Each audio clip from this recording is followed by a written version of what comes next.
नमस्कार, शुभ संध्या, जय हिंद, जय भारत। एक बार फिर वैभवी अपने वादे के साथ किरदार जिंदगी के नए पायदान को लेकर उपस्थित है। हर बुधवार चलते चलते एक वादा करके जाती हूँ कि अगली बार एक नई शख्सियत के साथ रूबरू होंगी और उस वादे को पूरा करने के लिए हम बहुत जदोजहद करते हैं, हम बहुत मेहनत करते हैं, बहुत कोशिश करते हैं कि बेहतरीन सितारा, एक बेहतरीन जिसको कहते हैं कि हीरे जवाहरात जो हम तलाशते रहते हैं अपने एक खूबसूरत किरदार के मोती की जो माला हमने बनाई है उसमें पिरोते रहते हैं और 92 पायदान पर एक बार फिर किरदार जिंदगी में बेहतरीन से भी बेहतरीन किरदार को लेकर उपस्थित हूँ। आपका भी इंतजार खत्म और मेरा भी, क्योंकि मेरी भी जिम्मेदारी बन गई है। जैसे जैसे हम 100वें पायदान की ओर आ रहे हैं, वैसे वैसे बेहतरीन से बेहतरीन सितारा, एक बेहतरीन से बेहतरीन किरदार से आपको मिलवाएं, और ये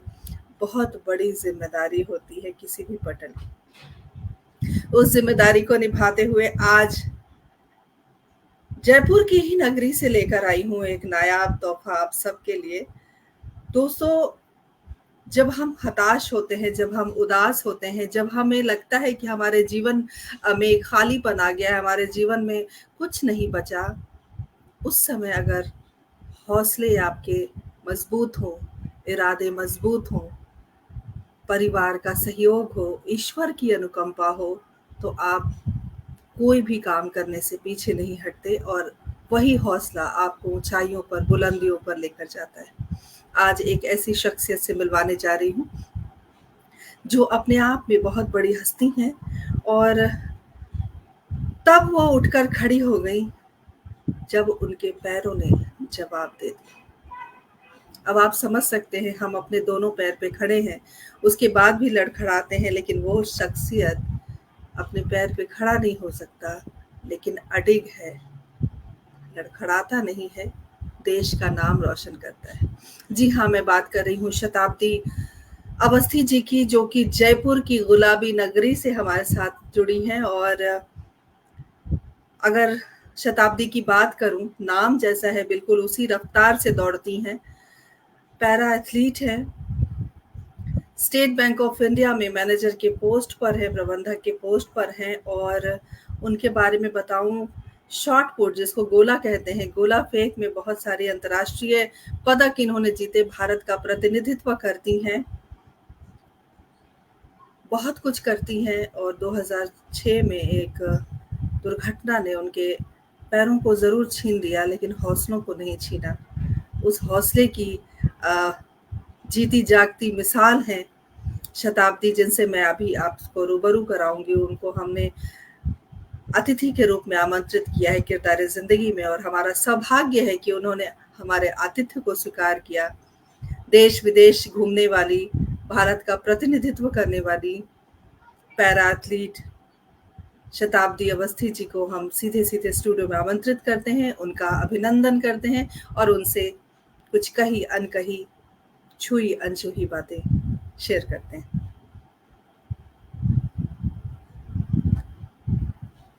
शताब्दी जी, बहुत बहुत स्वागत, अभिनंदन है हमारे इस कार्यक्रम में आपका। जय श्री राम। बहुत बहुत धन्यवाद आपका, और आपको भी बहुत बहुत नमस्कार। बहुत नमस्कार। और हम सब धीरे धीरे लोग जुड़ रहे हैं। संजय जी, बहुत बहुत अभिनंदन, स्वागत करती हूँ और गुजारिश करती हूँ कार्यक्रम को आप सभी शेयर करते रहिए। और शताब्दी, नाम जितना तेज, उतनी तेज रफ्तार से आप चलते हो, आप दौड़ते हो। आपने भारत का परचम लहरा दिया है, तमाम श्रोताओं को मैंने बता दिया है, और अब हम सीधे सीधे आपके बारे में बातचीत करेंगे। बेहद खूबसूरत जगह से आप आती हैं, बहुत ही सुंदर जगह है जयपुर, जहाँ से आप पधारी हैं। और कोई भी काम जब हम करते हैं तो परिवार का बहुत सहयोग होता है, और जिस तरीके से आपके साथ जो रहा है, सब बातों पर हम गौर करेंगे। लेकिन जब भी हम कार्यक्रम की शुरुआत करते हैं तो हम पारिवारिक पृष्ठभूमि की बात करते हैं, क्योंकि परिवार हमारा बहुत महत्वपूर्ण अंग है हमारे जीवन का। तो चलिए, आपके परिवार के बारे में हम बात करते हैं और यहीं से आज के कार्यक्रम की शुरुआत करते हैं। बहुत बहुत अभिनंदन आपका। आप अपने परिवार हाँ, जी। जी, बिल्कुल। मैं सबसे पहले ये बताना चाहूँगी कि जयपुर में मैं वर्तमान में रह रही हूँ, लेकिन मेरा जन्म हुआ है सवाई माधोपुर, जिसको कि लैंड ऑफ टाइगर्स बोला जाता है। तो आप कह सकते हैं कि मैं सवाई माधोपुर की शेरनी हूँ। तो एक बहुत ही मिडिल क्लास फैमिली में मेरा जन्म हुआ, जहाँ पे मम्मी-पापा और हम 7 बहनें हैं, मैं सबसे छोटी हूँ। और जैसा कि आपने बोला कि फैमिली का सपोर्ट किसी भी इंसान की ज़िंदगी में बहुत ज़रूरी होता है। तो मैं बोलूँगी कि मेरी ज़िंदगी में तो मैं जो कुछ भी हूँ सिर्फ़ और सिर्फ़ फैमिली के सपोर्ट की वज़ह से ही हूँ। क्योंकि जो चीज़ें मेरी लाइफ़ में हुई, जो हादसा मेरी ज़िंदगी में हुआ, वहाँ पे अगर मेरी फैमिली मुझे सपोर्ट नहीं करती तो मैं कुछ भी नहीं कर पाती। मेरा जन्म सवाई माधोपुर में हुआ, मेरी मतलब मेरा पूरी स्टडी मेरी सवाई माधोपुर के अंदर हुई। और क्योंकि मैं सबसे छोटी थी तो बहुत पैम्परिंग मिली सारे घरवालों की, स्पेशली पापा के बहुत ज़्यादा करीब थी मैं। मेरा ग्रेजुएशन हुआ वहीं से और मेरा एक सपना था कि मैं आर्म्ड फोर्सेस जॉइन करना चाहती थी। तो बचपन से मतलब मैंने देखा कि जिस तरह से क्योंकि पापा मुझे हमेशा एक फाइटर की तरह से पापा ने मुझे पाला ज़िंदगी में।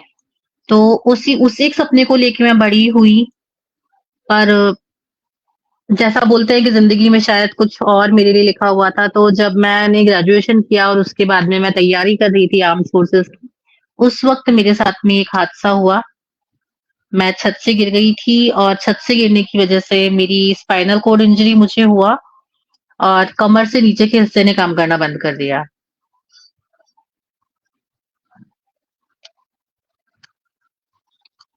और ये मेरी ज़िंदगी का एक हिस्सा है, इसके बाद शुरू होती है फिर दूसरी ज़िंदगी। जी, बिल्कुल शताब्दी, ये बड़ा दुखद है और मुझे लगता है कि भगवान अगर कोई चीज़ छीन लेता है तो शायद उसे ज़्यादा देता भी है। अगर हम इस नज़रिए से उस बात को देखें तो हो सकता है कि जो आप करना चाहती थी उससे बेहतर आप कर पा रही हैं, क्योंकि आप दोहरा काम कर पा रही हैं। अगर आप बैंक में कार्यरत हैं, वहाँ पर लोगों की मदद करना एक आपका जो काम है वो है। उसके अलावा आप भारत, चूँकि आप सेना में जाना चाहती थी, वो भी भारत के लिए ही आप काम करना चाहती थी, और आज जो आप भारत के लिए इतने सारे मेडल्स लेकर आती हैं, वो भी भारत के लिए ही काम है। तो भारत का नाम हर लिहाज से आप रोशन कर रही हैं। और बिल्कुल सही कहा आपने कि एक इंजरी, एक दुर्घटना और चीज़ें बिल्कुल बदल जाती हैं आपके जीवन में भी। जो टर्निंग पॉइंट आया उस दुर्घटना के बाद आया, और हमारे साथ बहुत सारे दर्शक जुड़ गए हैं। हमारे पटल के मुख्य सलाहकार आदरणीय सुरेंद्र शर्मा सागर जी जुड़ गए हैं, और उन्होंने लिखा है कि वो भी बहुत सवाई माधोपुर, हम भी सवाई माधोपुर के पड़ोस में रहते हैं। ये श्योपुर मध्य प्रदेश से जुड़े हैं हमारे साथ। जी, बिल्कुल। उसके अलावा सुदर्शन शर्मा सुधी जी हमारे साथ जुड़ी हुई हैं, जो हमारे पटल की संयोजिका हैं। बहुत-बहुत अभिनंदन, स्वागत करती हूँ। बहुत सारे दर्शक श्रोता जुड़े हुए हैं, धीरे-धीरे सबके नाम आएँगे सामने, सबके जो कमेंट्स हैं वो आएँगे। बहुत अच्छा लगता है जब आप कुछ जीवन में करते हो, तब और अच्छा लगता है जब आप उन सारी चुनौतियों को दरकिनार करके करते हो। तो आपके जज़्बे को हम यहाँ सलाम करने आए हैं, प्रणाम करने आए हैं, और आप किस प्रकार लोगों के लिए प्रेरणा बनती हैं, वो सारी बातें हम आज शेयर करेंगे, बातें करेंगे।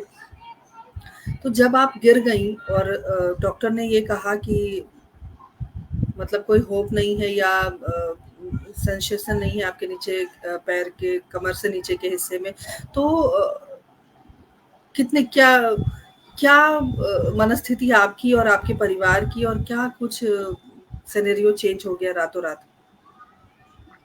एक्चुअली जब जिस वक़्त मेरा एक्सीडेंट हुआ तो मुझे एग्ज़ैक्टली नहीं पता कि डॉक्टर्स ने घरवालों को क्या बोला था। लेकिन मुझे यही बोला गया था कि इम्प्रूवमेंट्स आएँगे लेकिन धीरे-धीरे आएँगे। तो और जैसा कि मतलब जनरली हम देखते भी हैं, होता एक्सीडेंट होते हैं तो 2 महीने में, 4 महीने में, 6 महीने में या फिर मैक्सिमम टू मैक्सिमम बात करें तो साल भर के अंदर ठीक हो जाते हैं। तो मुझे शुरू में यही लगा था कि हाँ, इंजरी हुई है, ऑपरेशन हुआ है, धीरे-धीरे ठीक हो जाऊँगी। घर वाले भी यही बोलते थे कि ग्रेजुअली इम्प्रूवमेंट्स आएँगे। पर जैसे-जैसे टाइम निकलता गया तो शुरू में तो मतलब मुझे ऐसा मतलब एक लगता था कि चलो हाँ, इतनी भाग-दौड़ वाली ज़िंदगी थी, कुछ टाइम के लिए थोड़ा आराम मिला। तो उसी में मतलब मैं यही थी कि हाँ, ठीक है, फिर से ठीक हो जाएगा, बैक टू नॉर्मल हो जाएगी लाइफ, सब कुछ ठीक हो जाएगा। लेकिन जैसे-जैसे वक़्त निकलता गया, 4 महीने, 6 महीने, साल भर, 1.5 साल, 2 साल, तो तब ये और कुछ भी इम्प्रूवमेंट नहीं हुआ, तो तब ये समझ में आने लगा था कि शायद अब कुछ नहीं बदलने वाला है। और फिर क्योंकि जब जो प्रॉब्लम हुई तो फिर इंटरनेट पे उसके बारे में पढ़ना शुरू किया, या कहीं कभी अलग-अलग जगह पे ट्रीटमेंट के लिए जाते थे, वहाँ पे लोग मिलते थे कि किसी को 4 साल हो गए, किसी को 6 साल हो गए, बट कोई इम्प्रूवमेंट नहीं है। तो तब ये समझ में आने लगा कि शायद अब ज़िंदगी नहीं बदलने वाली है। ये हकीकत है ज़िंदगी की, आपको इसे एक्सेप्ट करना ही पड़ेगा, और अब आपके ऊपर है कि आप कैसे चीज़ों को लेते हैं। बहुत सीधी-सी बात है कि उस वक़्त मेरे सामने सिर्फ़ और सिर्फ़ 2 ही रास्ते थे। एक, या तो मैं इसको अपनी डेस्टिनी मान के, हार मान के बैठ जाऊँ कि हाँ, मेरे साथ तो ऐसा हो गया, अब मैं तो कुछ नहीं, मैं तो बहुत कुछ करना चाहती थी, लेकिन क्योंकि मेरा एक्सीडेंट हो गया, अब मैं कुछ नहीं कर पाऊँगी, अब मेरी ज़िंदगी खत्म है, तो मैं एक बिस्तर के ऊपर, एक मतलब एक कमरे में एक बिस्तर के ऊपर अपनी पूरी ज़िंदगी निकाल देती, 4 बाई 6 के पलंग के ऊपर। या फिर एक रास्ता था कि मैं कुछ ऐसा करके दिखाऊँ लोगों को, जहाँ पे मैं ये बता सकूँ कि ये एक्सीडेंट मेरे साथ में हुआ है, तो इसने मतलब लाइक मेरी ज़िंदगी को कुछ वक़्त के लिए थामा है, लेकिन मुझे हमेशा के लिए आगे बढ़ने से नहीं रोक पाया है। तो डेफ़िनेटली मैंने सेकंड ऑप्शन को चूज़ किया, तभी आज हम आमने-सामने बैठे हुए हैं। पहला ऑप्शन होता तो पता नहीं, शायद मैं इस दुनिया में भी नहीं होती। तो वहाँ पे वहाँ पे चीज़ें सबसे मुश्किल थी कि अब क्या करना है, कैसे करना है, क्योंकि मैं एक बिस्तर के ऊपर हूँ। मैंने सिंपल ग्रेजुएशन किया था, मेरी एजुकेशन भी कंप्लीट नहीं हुई थी। क्योंकि मैं साइंस बैकग्राउंड से हूँ, तो मैं पीजी भी नहीं कर सकती थी, क्योंकि उसके लिए भी रेगुलर एडमिशन चाहिए। तो वही था कि अब क्या होने वाला है आगे?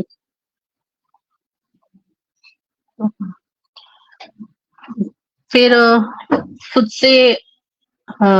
से अपने आप से बातें करना शुरू किया। उससे पहले मैं एक चीज़ बोलना चाहूँगी कि मैं बहुत रिज़र्व नेचर की हुआ करती थी। मतलब आप कह सकते हैं कि मैं एक अंडर कॉन्फिडेंट लड़की थी। मुझे शायद ये कॉन्फिडेंस नहीं था अपनी लाइफ़ में कि मैं कुछ अच्छा कर पाऊँगी। मतलब एक डरी-सहमी सी, जिस तरह की जो एक मिडिल, आप समझ सकते हैं, एक छोटी जगह की एक मिडिल क्लास की लड़की होती है, कि मैं बहुत इंट्रोवर्ट टाइप की थी, ज़्यादा किसी से बातचीत नहीं करती थी, सिर्फ़ अपने में और अपने दोस्तों तक ही सीमित रहती थी। तो वहाँ पे यही था कि अब मैं क्या करूँ? कैसे मैं अपनी इस सिचुएशन से बाहर निकलूँ? तो वहाँ पे सबसे ज़्यादा मेरी मदद की, मतलब जो एक हौसला मुझे मिला, वो मिला मुझे मेरी फैमिली से। एक वक़्त को मेरी कंडीशन ये हो गई थी कि मैं उठ के 1 गिलास पानी भी नहीं पी सकती थी, मैं अपने आप से बैठ भी नहीं पाती थी, मैं करवट भी नहीं ले पाती थी। अगर पानी का गिलास भी मेरे सामने होता था, तो मैं उसे बिना किसी की हेल्प के नहीं ले सकती थी। तो आप दूसरे शब्दों में कह सकते हैं कि मैं एक बोझ बन गई थी। ये वर्ड मैं सिर्फ़ मेरी तरफ से बोल रही हूँ, मेरी फैमिली ने मुझे कभी ये रियलाइज़ नहीं होने दिया कि मैं उनके ऊपर एक बोझ। इतना इतना सपोर्ट उन्होंने मुझे किया हर चीज़ के अंदर, जो इतनी ज़्यादा मेरी मतलब केयर करनी होती थी, वो सब कुछ मेरी फैमिली ने मुझे प्रोवाइड की। तो वो फिर मुझे लगा कि नहीं, जब मेरी फैमिली मेरे ऊपर इतना इतना भरोसा दिखा रही है, मुझे इतना सपोर्ट कर रही है, तो मैं हार नहीं मान सकती। मुझे मेरे लिए ना सही, मेरी फैमिली के लिए मुझे जीना पड़ेगा। फिर एक उस वक़्त जो मेरे हाथ में हथियार था, वो सिर्फ़ मेरी एजुकेशन थी, क्योंकि मैंने ग्रेजुएशन कंप्लीट किया था, तो मैं कॉम्पिटिटिव एग्ज़ाम्स में अपीयर होने के लिए एलिजिबल थी। तो वहीं फिर से पढ़ाई शुरू के 2-3 साल तो ट्रीटमेंट में ही निकल गए, जिसने जहाँ बताया। हमने बहुत चक्कर लगाए, दिल्ली, मुंबई, चेन्नई, अहमदाबाद, अब्रॉड तक में अपने रिपोर्ट्स भेजे। जहाँ पे जो जहाँ बोलता था, हम वहाँ पे जाते थे। इनफैक्ट जो अ, देसी इलाज जो होते हैं, आयुर्वेदिक हो गया, एलोपैथिक हो गया, होम्योपैथिक, ये सब तो किए ही। इसके अलावा जो देवी-देवता होते हैं, हालाँकि हम विश्वास ना करें, लेकिन जब खुद के ऊपर आती है, तो हम बोलते हैं ना कि हम एक-एक पत्थर को ढोकते हैं जाके। तो जो जहाँ बताता था, हम वहाँ जाते थे कि शायद कुछ इम्प्रूवमेंट हो, शायद कुछ चीज़ें बदल जाएँ। तो शुरू में 3-4 साल इसी इसी सब चीज़ों के अंदर निकले। फिर उसके बाद में मैंने पढ़ाई शुरू की, घर पे ही रह के बेड के ऊपर। बिस्तर पे लेटे-लेटे पढ़ना बहुत मुश्किल होता था। शुरू किया धीरे हैबिट होने लगी। फिर चीज़ें स्टार्ट हुई, उसके बाद में 2010 में मेरा स्टेट बैंक ऑफ इंडिया में सिलेक्शन हुआ।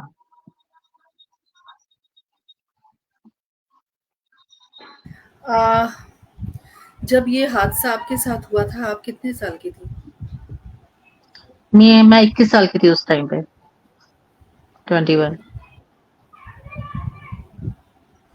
मैं समझ सकती हूँ कि जब एक जवान लड़की के साथ या किसी भी ऐसे व्यक्ति के साथ जब आप एडल्ट हैं, जब आपको पूरी दुनिया मुट्ठी में करने का जब उस समय जुनून हो और एकदम से ये हो जाता है, बहुत मुश्किल होता है अपने आप को सँभालना। लेकिन आप हमारे तमाम जो दर्शक इस वक़्त जुड़े हुए हैं और आगे भी जो इस प्रोग्राम से जुड़ेंगे, प्रोग्राम को देखेंगे, वो उनको महसूस होगा कि ज़िंदगी कभी रुकती नहीं है।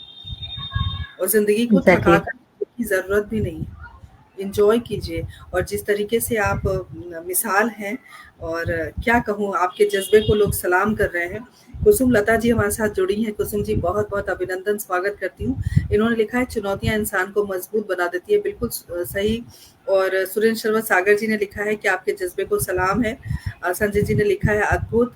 और सुदर्शन शर्मा सुधी जी ने लिखा है दुखद और मार्मिक है परंतु प्रेरक भी है। आपका आपका जो स्ट्रगल है, आपकी जो स्ट्रगल है वो प्रेरक भी है। और पूजा जेठानी के नाम से एक आईडी आई है। उनका हाँ, भी ये मैं मेरी फॉलोवर हैं, ये बहुत फॉलो करती है मुझे।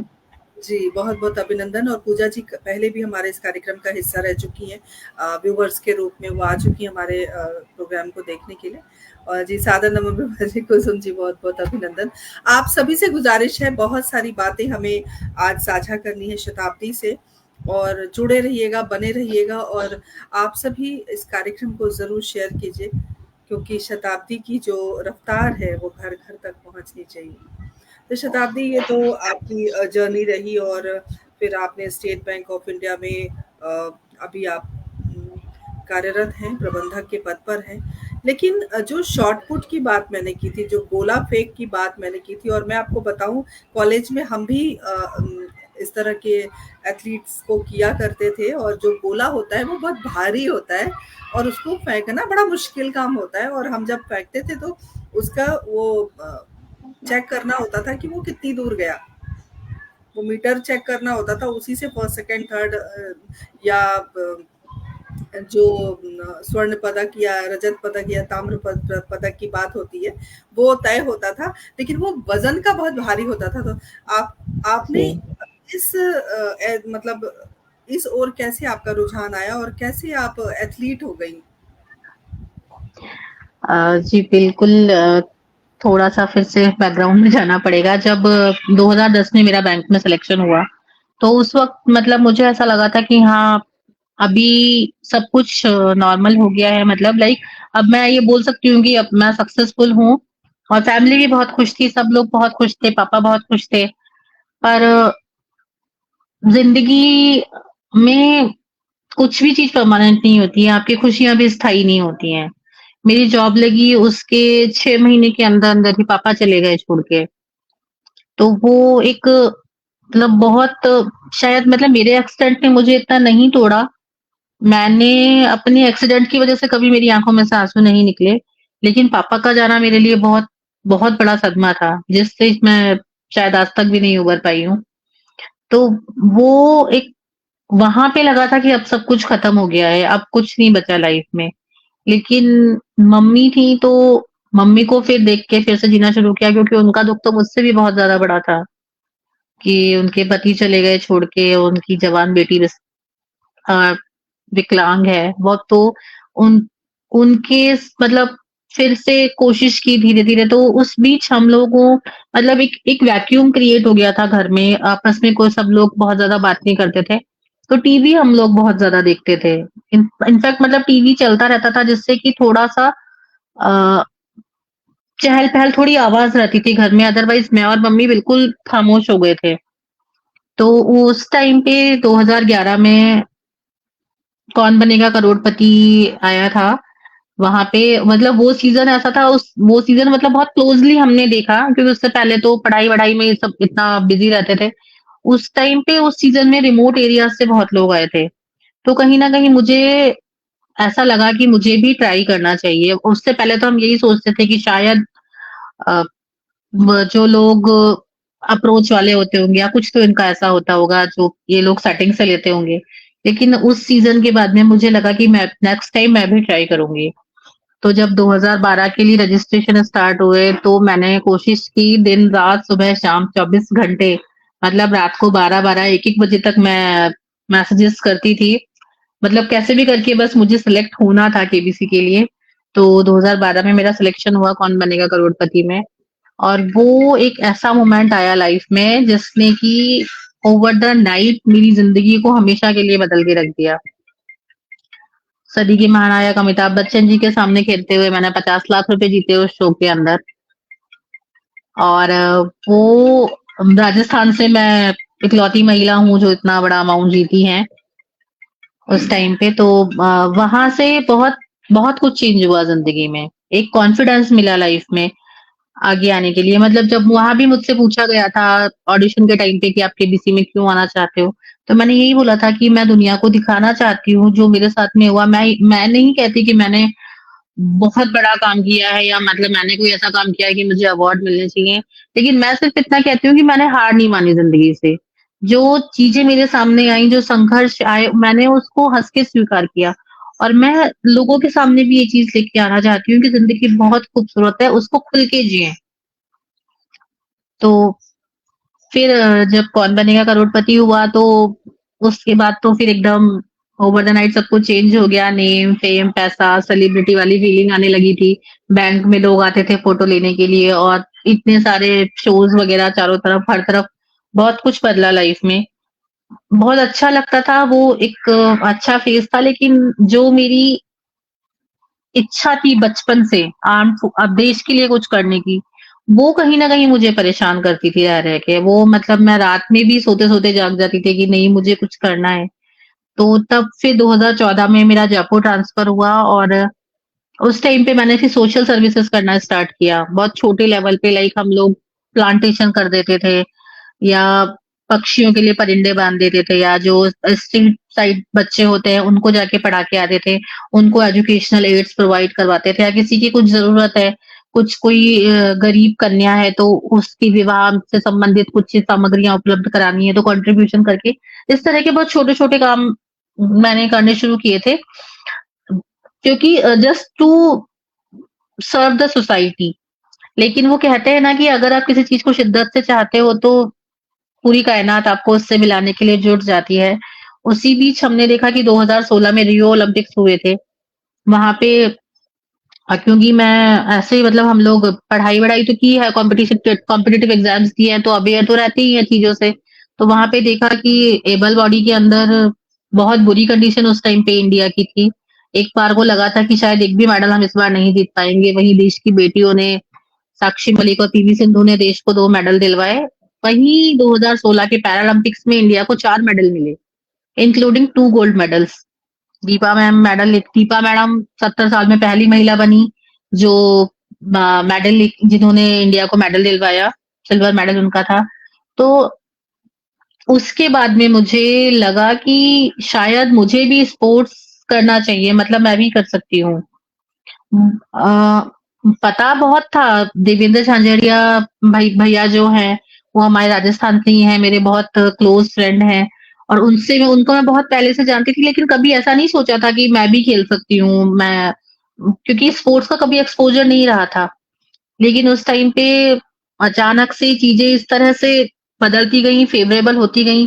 मेरे कोच जो है महावीर सैनी जी, वो मुझे मिले और उन्होंने मुझे इंस्पायर किया स्पोर्ट्स में आने के लिए। मैं कुछ भी नहीं जानती थी, उन्होंने मुझे स्टेडियम बुलाया, शताब्दी मैंने वो जी, शताब्दी स्पोर्ट्स में आने के लिए प्रेरणा तो मिली आपको, लेकिन शॉट पुट ही क्यों?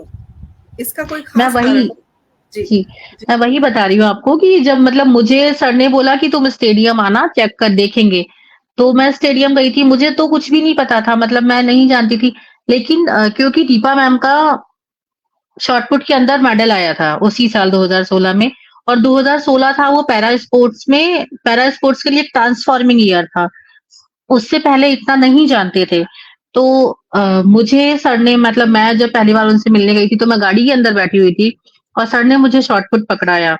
मैंने शायद लाइफ में पहली बार उसको हाथ में लिया था और उन्होंने मुझे गाड़ी में से, क्योंकि मेरे सर एथलेटिक्स के कोच हैं और क्योंकि मतलब एथलेटिक्स में हम जो सिटिंग कैटेगरी में होते हैं तो 3 ऑप्शंस हमारे पास में होते हैं, शॉट पुट, डिस्कस और जैवलिन थ्रो।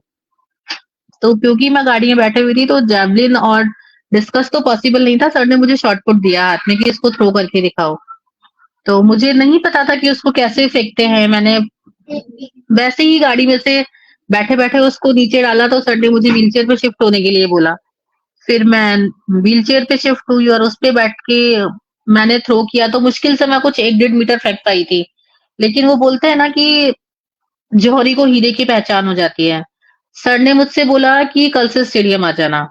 मुझे नहीं लगा था और वहीं पे उसी दिन बैठे-बैठे उन लोगों ने इतनी सारी बातें कर ली कि हाँ, अभी एशियन गेम्स आएँगे, वर्ल्ड चैंपियनशिप आएगी, ओलंपिक आएँगे। तो मतलब मैं ऐसा सोच रही थी कि मैं पहली बार आई हूँ स्टेडियम और इन लोगों ने डायरेक्ट ओलंपिक तक की बात कर ली, तो मुझे सब कुछ बहुत फ़ैसिनेटिंग लग रहा था।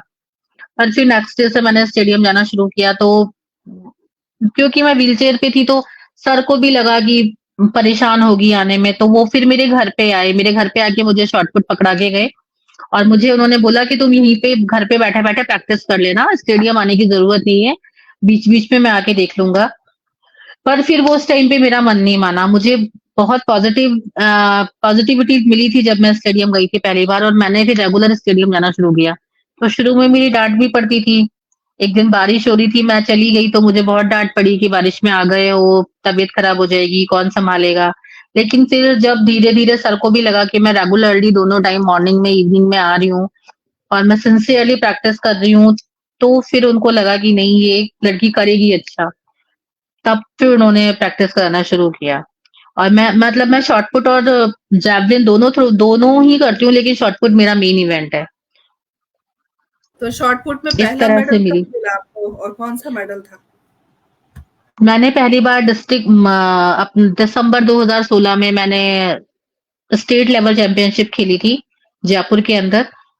तो मैं बहुत सिर्फ 2 महीने हुए थे मुझे प्रैक्टिस करते हुए उस टाइम पे और ये टूर्नामेंट था तो मैं बहुत नर्वस थी कि मैं पता नहीं कि कर पाऊँगी या नहीं कर पाऊँगी। क्योंकि उससे पहले जैसे मतलब स्पोर्ट्स ने बहुत कुछ बदला मेरी लाइफ में। उससे पहले मैं व्हीलचेयर भी मैं वो वाली यूज़ करती थी जो जो हम जनरली देखते हैं, बड़ी-बड़ी व्हीलचेयर्स होती हैं जो हॉस्पिटल्स में रखी होती हैं। इस तरह की व्हील क्योंकि कोई कभी किसी को देखा नहीं था व्हीलचेयर पे और मैं कहूँगी कि हमारे यहाँ पे इतनी अवेयरनेस अभी भी आज भी इतनी अवेयरनेस नहीं है डिसेबिलिटी को लेके। तो वो वाली व्हीलचेयर मैं यूज़ करती थी तो बहुत मुश्किल होता था उस वाली व्हीलचेयर के ऊपर बैठ के प्रैक्टिस करना।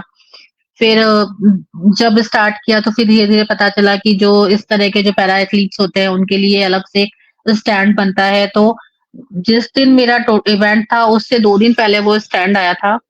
एक लोहे का मतलब आयरन का एक फ्रेम होता है चेयर से थोड़ा ऊँचा टाइप का, उसके ऊपर बैठ के हम लोग को थ्रो करने होते हैं। तो वो 2 दिन पहले ही आया था, उस पे मतलब प्रैक्टिस हो नहीं पाई थी लेकिन मैंने वहाँ पे खेला और उस टूर्नामेंट में मुझे गोल्ड मेडल मिले, शॉट पुट में और जैवलिन में। तब फिर वहाँ से एक कॉन्फिडेंस आया कि नहीं मैं कर सकती हूँ। आपके लिए शताब्दी एक सवाल आया है कि अब आप कितनी दूर गोला फेंक लेती हैं? मेरा अभी का जो मेरा डिस्टेंस है वो 7 मीटर के आसपास है।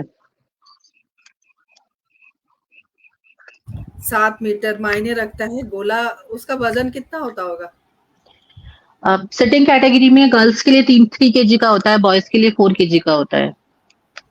क्योंकि वो बहुत भारी होता है और भारी गोले अब को मेन वो होता है कि ये जो मतलब थ्रोज जो होते हैं इसमें मोमेंटम चाहिए होता है बॉडी का।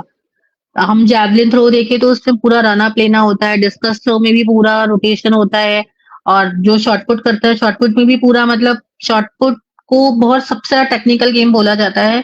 इसमें आपके पैर के नाखून से लेके सिर तक एक-एक बॉडी का एक-एक पार्ट उसमें इंक्लूड होता है। सब एक मतलब टोटली सिंक्रोनाइज़ेशन वाला ये है और क्योंकि जब हम लोग जो पैरा एथलीट्स होते हैं, तो हम लोग पूरा मूवमेंट नहीं कर पाते हैं, हमारी बॉडी भी बंधी हुई होती है, फिक्स होती है और क्योंकि मेरा कमर से नीचे का हिस्सा काम नहीं करता, तो सिर्फ़ अपर बॉडी से ही हम लोग को थ्रो करना होता है। तो सिर्फ़ अपर बॉडी को यूज़ करके ही उसमें मतलब एक बार होता है, उसको पकड़ के सिर्फ़ सिर्फ़ और सिर्फ़ जितनी स्पीड से, जितनी ताकत से हम अपर बॉडी को रोटेट कर कर सकते हैं, उतना ही फिर शॉट पुट आगे जाता है। तो इसके लिए अपर बॉडी की स्ट्रेंथ बहुत ज़रूरी है। तो क्या आपने जो पहला मेडल था वो गोल्ड मेडल जीता, उसके बाद हौसला बुलंद हो गया, फिर लगा होगा कि नहीं मुझे बहुत अच्छा करना है, बहुत आगे जाना है, और आपके जो कोच हैं जिन्होंने आपके ऊपर विश्वास जताया, परिवार का सहयोग मिला, दिनों दिन आपकी जो उन्नति है वो बढ़ती चली गई, बहुत कुछ आपने हासिल किया। तो आज की स्थिति क्या है भारत का प्रतिनिधित्व करने के लिए? आप जो प्रत्येक वर्ष आप बाहर जाती हैं, अंतर्राष्ट्रीय खेलों में आप शरीक होती हैं, तो आज आपके जैसे जो पैरा एथलीट्स हैं उनकी जो स्थिति है, या फिर कितने मेडल्स आ रहे हैं, या क्या सिनेरियो है उन सब के लिए, वो हमारे दर्शकों से आप ज़रूर साझा करें। उससे पहले सुदर्शन शर्मा सुधी जी ने आपके लिए लिखा है, क्या बात है, बहुत बढ़िया। कुसुमलता जी भी हमारे साथ लगातार बनी हुई है। और सुरेंद्र शर्मा सागर जी ने लिखा है कि प्रेरणादायक है आपका जीवन, तो बहुत अच्छा लगता है जब आप। और अनुराधा पांडे जी हमारे साथ जुड़ी हैं, बहुत बहुत अभिनंदन, स्वागत है आप सभी का। बने रहिए, जुड़े रहिए, हम शताब्दी से बात करते हैं। और शताब्दी, हमारे जो अगला प्रश्न है, अब मैं चाहूंगी कि उसका उत्तर आप जरूर दें।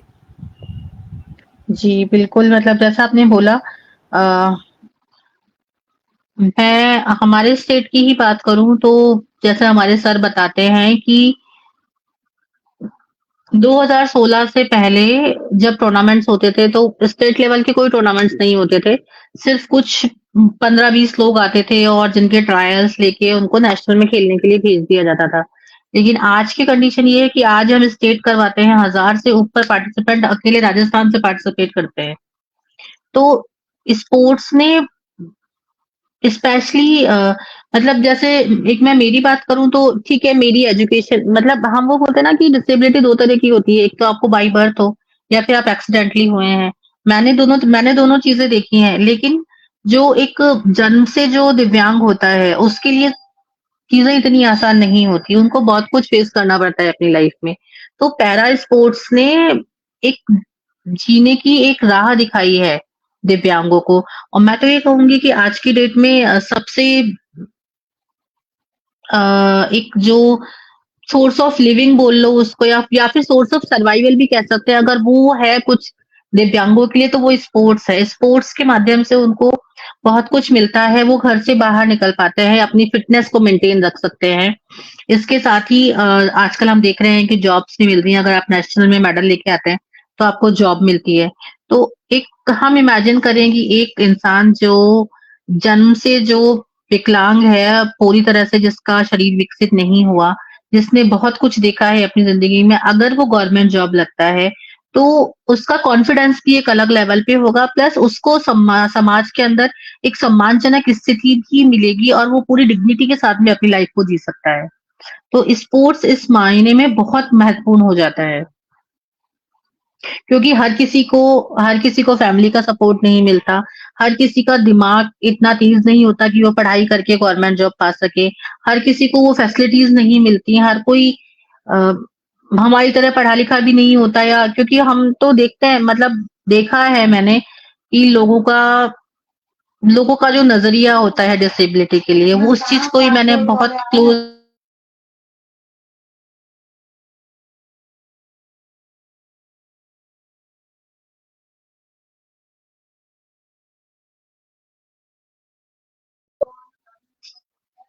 जी मैम।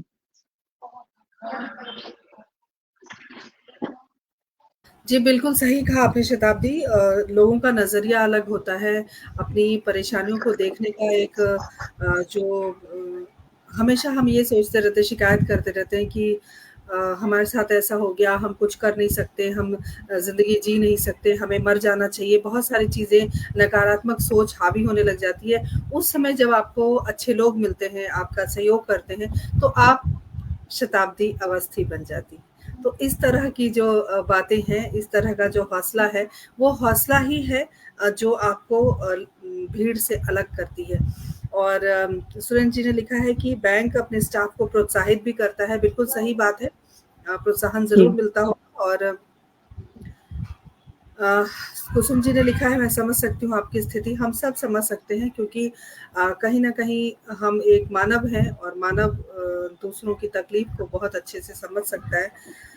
तो शताब्दी लाइफ पार्टनर के बारे में कभी सोचा आपने? समय ही नहीं मिला सोचने का। किससे खुश हैं? अकेले? नहीं, मैं बहुत खुश हूँ। मैं मुझे कभी ज़रूरत ही महसूस नहीं हुई, क्योंकि चीज़ें जिस तरह से बदली ज़िंदगी में, जब मैं ठीक थी उस टाइम पे सबसे पहला सपना यही था कि मुझे आर्म्ड फोर्सेस जॉइन करनी है या स्टेबल होना है लाइफ के अंदर। फिर एक्सीडेंट हुआ, उसके बाद में फिर एक के बाद एक चीज़ें बदलती गईं, और जब से स्पोर्ट्स शुरू किया उसके बाद तो फिर सोचने का टाइम ही नहीं मिलता किसी और चीज़ के बारे में। और मुझे लगता भी नहीं है, मतलब ऐसा नहीं है कि मैं इस चीज़ के अगेंस्ट हूँ कि शादी नहीं करनी चाहिए। बट मैं सिर्फ मेरी बात करूँ तो मुझे लगता है कि मैं अभी फ्रीली कुछ भी कर सकती हूँ, और मैं मतलब पूरी तरह से मैं फिज़िकली फिट भी नहीं हूँ। तो इसलिए मुझे नहीं ज़रूरत महसूस होती। मुझे लगता है कि ऑलरेडी जो है परेशानियाँ, इन्हीं को ही सँभाल के अगर लाइफ निकल जाए तो बहुत है। शादी वाली टेंशन नहीं लेनी है। बिल्कुल, शादी वाली टेंशन नहीं लेनी है। हम अपनी ज़िंदगी में बहुत बेहतर कर रहे हैं। भारत के लिए दुनिया भर के पदक ला रहे हैं। आने वाली आने वाले और साल हैं, बहुत सारे पदक आएँगे। तो चैलेंज तो बहुत है लाइफ में। और जिस तरीके से आप जिस परिस्थिति से निकल कर आप यहाँ तक पहुँची हैं, मुझे लगता है कि बहुत सारे उतार-चढ़ावों को देखा होगा आपने। कोई ऐसा वाक़या हमारे दर्शकों से साझा करना चाहें, कोई ऐसी बात जो आपको के दिल को छुई हो या फिर दिल को दुखाई हो, अगर आप चाहें तो हमारे दर्शकों से साझा कर सकते हैं। जी बिल्कुल, मैं जैसा मैं बता रही थी आपको कि मैंने दोनों ही ज़िंदगी मैंने देखी है, एक्सीडेंट से पहले की भी, मतलब एक नॉर्मल लाइफ़ भी, और एक दिव्यांग की भी लाइफ़ भी मैंने देखी है। तो जो लोगों का नज़रिया है, उसके बारे में बात करना चाहूँगी कि उम, हम कहने को कि हम बहुत भगवान ने अब बोलते हैं कि सिर्फ़ इंसान को ही सोचने समझने की शक्ति दी है कि वो सोच सकता है, बाकी तो जानवर तो, चीते तो वो भी हैं, लेकिन वो कुछ बेहतरी के बारे में नहीं सोचते। लेकिन जो मेरा मानना है कि इंसान कहीं न कहीं बहुत सेल्फिश होता है। जब मेरा एक्सीडेंट हुआ था, तो बहुत तरह के लोग आते थे घर पे। अ, 1 सेकंड।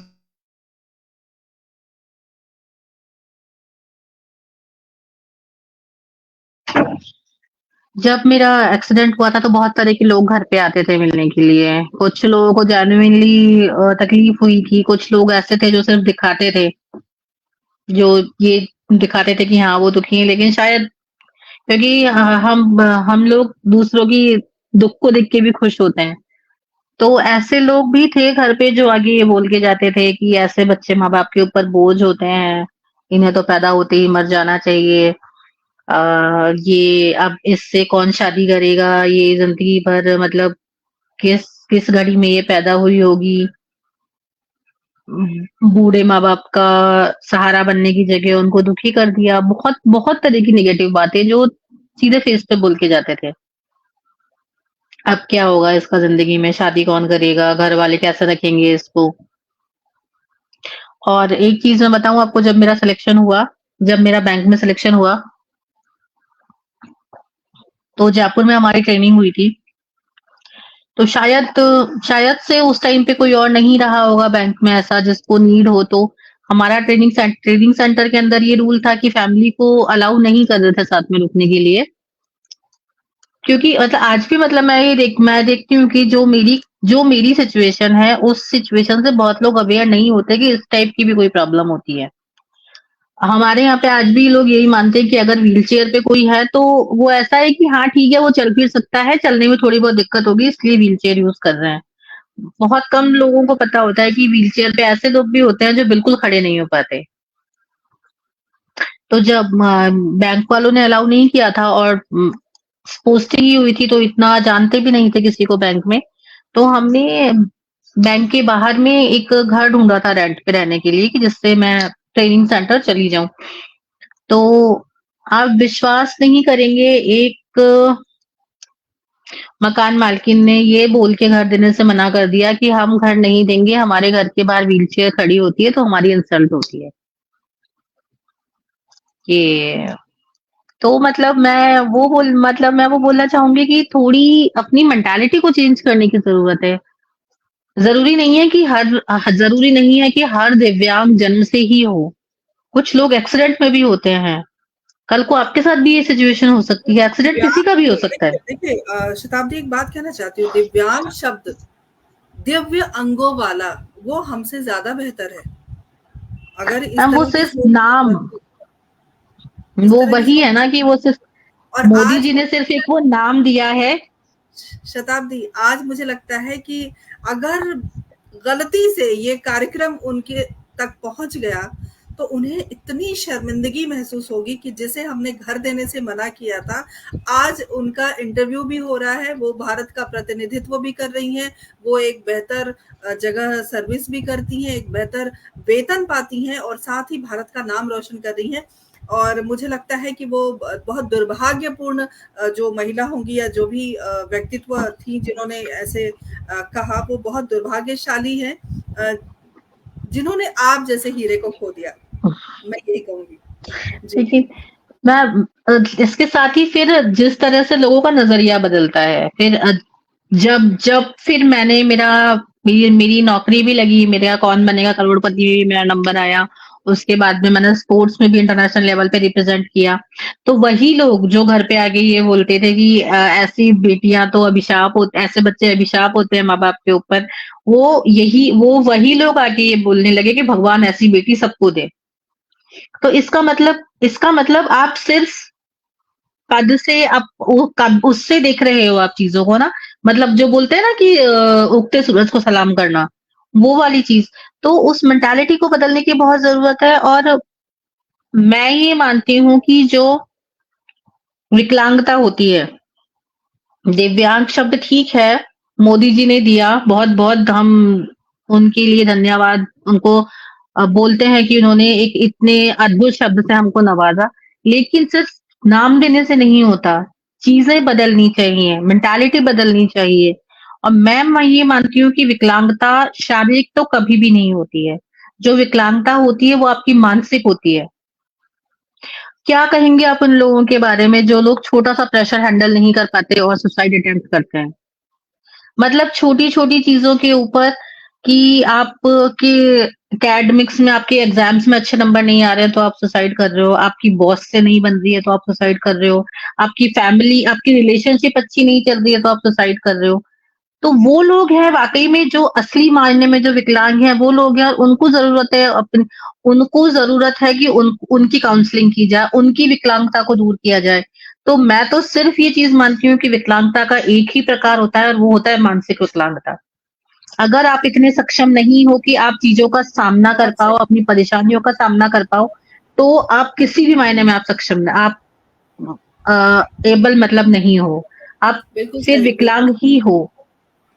बिल्कुल सही कहा आपने। और हमारे साथ जावेद अब्बासी जी जुड़ गए हैं। जावेद जी बहुत अच्छे शायर हैं और बहुत-बहुत स्वागत करती हूँ, इस्तकबाल है आपका इस कार्यक्रम में। और जैसे कि आपने कहा कि वाक़ई वो मानसिक विकलांगता वाली बात होती है, शारीरिक विकलांगता अलग चीज़ है और मानसिक विकलांगता कभी आनी नहीं चाहिए किसी भी व्यक्ति को, चाहे आप स्टेबल हैं, चाहे ना हैं, लेकिन अ, चीज़ें बदलती हैं, बहुत कुछ होता आपको है खुद लाइफ। पे भरोसा होना चाहिए, आपको खुद पे भरोसा होना चाहिए कि हाँ, हम कुछ भी चेंज कर सकते हैं।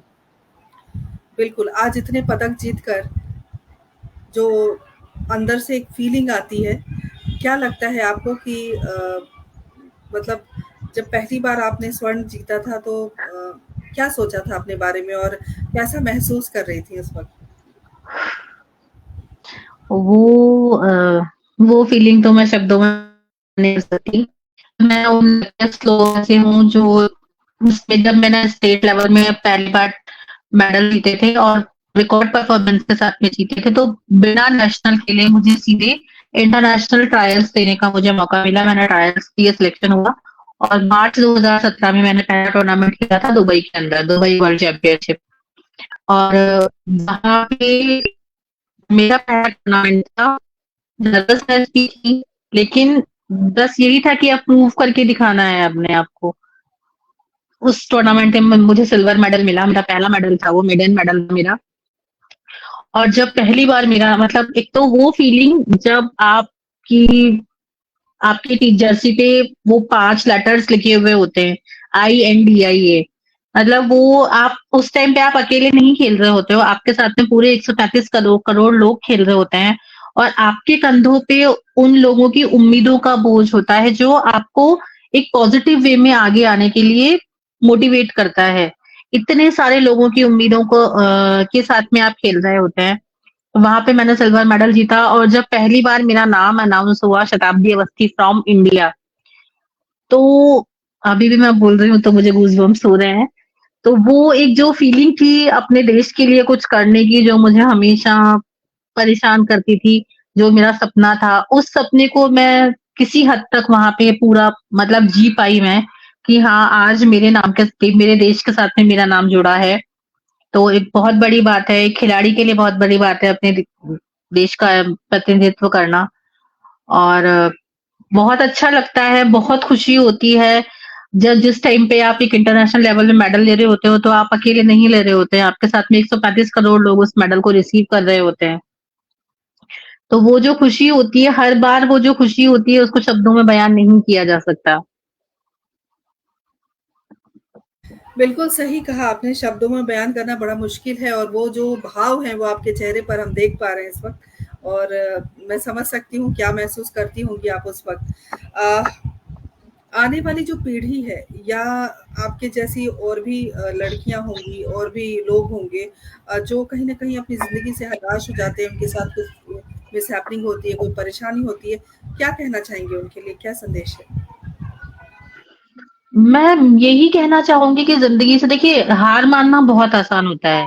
इसके लिए आपको कोई एफर्ट्स नहीं करने होते हैं, आपको सिर्फ अपने आप से ही बोलना होता है कि हाँ, ये चीज मेरे साथ में गलत हो गई है, ये मुझसे नहीं होगा, और सारी प्रॉब्लम ही खत्म हो जाती है। मतलब फिर आपके पास में कुछ करने को रहता ही नहीं है। मुश्किल मुश्किल होता है हमेशा उस चीज का सामना करना।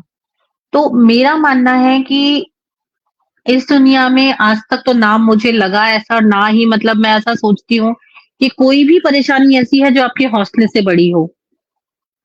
बल्कि मेरा मानना है कि जिस दिन आप ये ठान लेते हैं ना कि हाँ, परेशानी है और मुझे उसको फेस करना है, उसी दिन से उस परेशानी का जो अस्तित्व होता है वो कम होना शुरू हो जाता है और एक दिन ऐसा आता है कि वो बिल्कुल खत्म हो चुकी होती है। सिर्फ ज़रूरत है उसके लिए आपको खुद से ये बोलने की कि आप कर सकते हो। लाइक जो इम्पॉसिबल वर्ड होता है उसमें भी आई एम पॉसिबल, ये ही उसकी स्पेलिंग होती है स्टार्टिंग में। तो nothing is impossible, everything is possible. बस जरूरी है आपको अपने आप से, खुद से ये वादा करने की, खुद के ऊपर भरोसा रखने की कि आप ये कर सकते हैं। और जहां तक हम बात करें यंग जनरेशन की, तो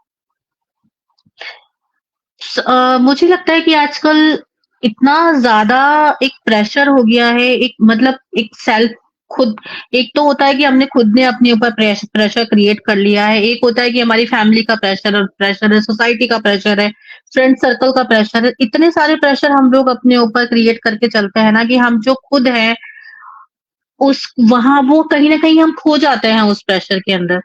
तो मैं ये मानती हूँ कि उस प्रेशर को मत झेलिए। आपको सबसे पहले इंसान को ये पता होना चाहिए कि आप क्या हो। ज़रूरी नहीं है कि हर इंसान के अंदर हर हर एक क्वालिटी हो। ज़रूरी नहीं है कि कोई भी इंसान है वो पढ़ाई में भी अच्छा हो, वो सिंगिंग में भी अच्छा हो, वो डांसिंग में भी अच्छा हो, वो पेंटिंग में भी अच्छा हो, वो स्पोर्ट्स में भी अच्छा हो। पर ये ज़रूरी है कि वो किसी न किसी चीज़ के अंदर तो अच्छा है। तो सिर्फ़ उस एक अपनी उस एक खूबी को तलाशने की आपको ज़रूरत है। एक बार आपको पता चल गया कि आप क्या कर सकते हो, तो फिर और अपनी मैं मानती हूँ कि आप वो काम करेंगे जिसमें आप अच्छा कर सकते हैं, तो डेफ़िनिटली आप सक्सेस होंगे। और कोई नहीं रोक सकता आपको सक्सेस होने से। बिल्कुल, बहुत अच्छी बात आपने कही। हमारे साथ जगदीश मीणा जी जुड़ गए हैं। जगदीश जी बहुत-बहुत अभिनंदन, स्वागत करती हूँ। और मैं एक बात अपने दर्शकों से साझा करना चाहती हूँ, और शताब्दी जी, मैं माफ़ी चाहूँगी इस बात को, मुझे नहीं पता कि मुझे साझा करना चाहिए या नहीं करना चाहिए। आपसे मैंने इजाज़त नहीं ली थी, लेकिन ये बात बतानी ज़रूरी है। जिस शताब्दी को अभी आप देख रहे हैं, सुन रहे हैं, उनकी बातें आप अपने ज़हन में बिठाने की कोशिश कर रहे हैं। कमर के नीचे का हिस्सा उनका बिल्कुल काम नहीं करता है, और मैं आपको बता दूँ, वो इतनी तकलीफ़ में इस वक़्त हैं, फिर भी स्टूडियो में बैठी हैं। फिर भी आप हमारे साथ लाइव से जुड़ी हैं और इतनी सारी बातें साझा कर रही हैं। इनके पैर में बिल्कुल सेंसेशन नहीं है, और मुझे पता चला कि शायद चूहे ने इनके पैर को काट दिया। ये बहुत दुखद है। उनके पैर में बहुत तकलीफ़ है, बावजूद उसके वो स्माइल कर रही हैं, बावजूद उसके वो अपने संघर्षों को बता रही हैं, बावजूद बावजूद उसके वो अपने परिवार के की उपलब्धियों के बारे में, अपनी उपलब्धियों के बारे में, देश के बारे में, यूथ के बारे में हमसे बात कर रही हैं। और आप समझिए कि इस स्थिति में भी कोई मुस्कुरा सकता है, तो वो शताब्दी अवस्थी है। और शताब्दी, तमाम सुधी श्रोताओं की ओर से, हमारे इस पटल की ओर से, मैं अपनी ओर से आपको बहुत सारी शुभकामनाएं देती हूँ। इसी तरह आप भारत का परचम लहराएं, इसी तरह आप नेक काम करें, इसी तरह आप दूसरों के लिए हौसला बने, और अंतर्राष्ट्रीय स्तर पर जो बहुत सारे मेडल्स आप भारत के लिए लेकर आए। बहुत सारी शुभकामनाएं हमारी ओर से। बहुत-बहुत धन्यवाद। हमसे जुड़ी, हमसे इतनी सारी आपने बातें की, आपका बहुत-बहुत शुक्रिया। Thank you so much. सभी को तो बहुत-बहुत धन्यवाद। शताब्दी जी से हम बातचीत कर रहे थे, और हमने उनकी ज़िंदगी के उन तमाम पहलुओं पर बातचीत की। कहीं न कहीं हमें हौसला मिला, हमारी आने वाली पीढ़ी को भी हौसला मिलेगा, उन तमाम लोगों को हौसला मिलेगा जो कहीं न कहीं अपनी ज़िंदगी से छोटी-छोटी खुशियों को ना पाकर निराश हो जाते हैं। जब बड़ा दुःख पड़ता है, उस समय जब हौसला रखता है, तो वो शताब्दी बनता है। तो शताब्दी जी, पुनः आपका आभार व्यक्त करती हूँ, और तमाम सुधी श्रोता जो हमारे साथ जुड़े हुए हैं कार्यक्रम से, उन सभी का मैं अभिवादन करती हूँ। बहुत-बहुत शुक्रगुज़ार हूँ। अनीता शर्मा जी हमारे साथ अभी-अभी जुड़ी हैं। आप सभी इसी तरह हमारे कार्यक्रम की शोभा बढ़ाते रहिए। अगली बार नई शख्सियत के साथ संभवतः जयपुर से ही जुड़ेंगी। इंतज़ार कीजिए। बुधवार शाम 7 बजे, तब तक के लिए आज्ञा दीजिए। नमस्कार, जय हिंद, जय भारत, शुभ रात्रि।